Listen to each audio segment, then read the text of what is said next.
Business man ہمیشہ ایسی business deal کرتے ہیں اور کوشش کرتے ہیں کہ جس میں زیادہ سے زیادہ پروفٹ ہو، مگر ایک بار مدینہ منورہ میں قحط آیا، لوگ دانے دانے کو ترسنے لگے۔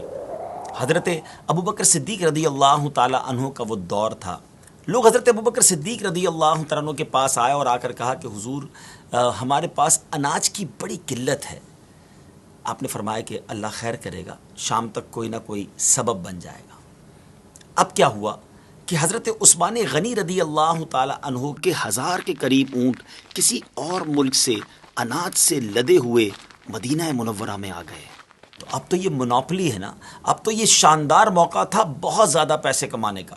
بہرحال مدینہ منورہ کے جو بزنس کمیونٹی کے لوگ تھے، جو فوڈ اسٹف کا، جو اناج کا کام کرتے تھے، وہ سارے حضرت عثمان غنی رضی اللہ تعالیٰ عنہ کے گھر آ گئے اور کہا کہ حضور یہ اناج ہمیں بیچ دیجئے، ہم مدینے میں ڈسٹریبیوٹ کریں گے، ہم بیچیں گے۔ آپ نے کہا ٹھیک ہے، بزنس ڈیل بناتے ہیں، اور آپ نے اپنے کمرے میں سب کو انوائٹ کر لیا۔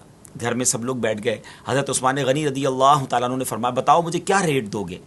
تو لوگوں نے کہا حضور آپ ایسا کیجئے کہ ہم سے 10 روپے کی جو چیز آپ نے لی ہے اس کے 12 لے لیجئے۔ 20% پروفٹ آفر کیا۔ آپ نے کہا نہیں مجھے اس سے زیادہ مل رہا ہے۔ لوگوں نے کہا حضور پھر آپ ایسا کیجئے کہ 10 کے 13 لے لیجئے، 30% پروفٹ لے لیجئے۔ آپ نے کہا مجھے اس سے زیادہ مل رہا ہے۔ انہوں نے 14 کا آفر کیا اور آخر میں 10 کا 15 آفر کیا، 50% پروفٹ آپ کو آفر کیا گیا۔ آپ نے فرمایا نہیں مجھے اس سے زیادہ مل رہا ہے۔ اچھا اب لوگ حیران ہو گئے کہ سارے مدینے کے جو بزنس کمیونٹی کے لوگ تھے، جو اناج کا کام کرتے تھے، وہ تو سارے وہیں موجود تھے۔ کہا حضور ہم سارے تو آپ کے روم میں ہیں، ہم سے زیادہ کون دے رہا ہے آپ کو؟ کون آفر کر رہا ہے ہم سے زیادہ ریٹ؟ تو آپ نے فرمایا میرا رب مجھے 1 کا 10 دے رہا ہے، کیا تم میں سے کوئی ہے جو مجھے اس سے زیادہ پروفٹ دے، اس سے زیادہ نفع دے؟ لوگوں نے کہا نہیں حضور اس سے زیادہ تو ہم میں سے کوئی بھی نہیں دے سکتا۔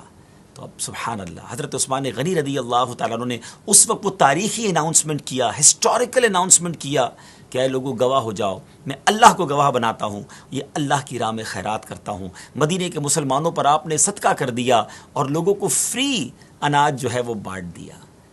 عقل تو یہ کہتی ہے کہ یہ تو موقع تھا پیسے کمانے کا، یہ تو موقع تھا خوب مال بنانے کا، مگر انہوں نے اللہ سے کاروبار کیا اور اللہ کے وعدوں پر ایسا سچا انہیں یقین تھا۔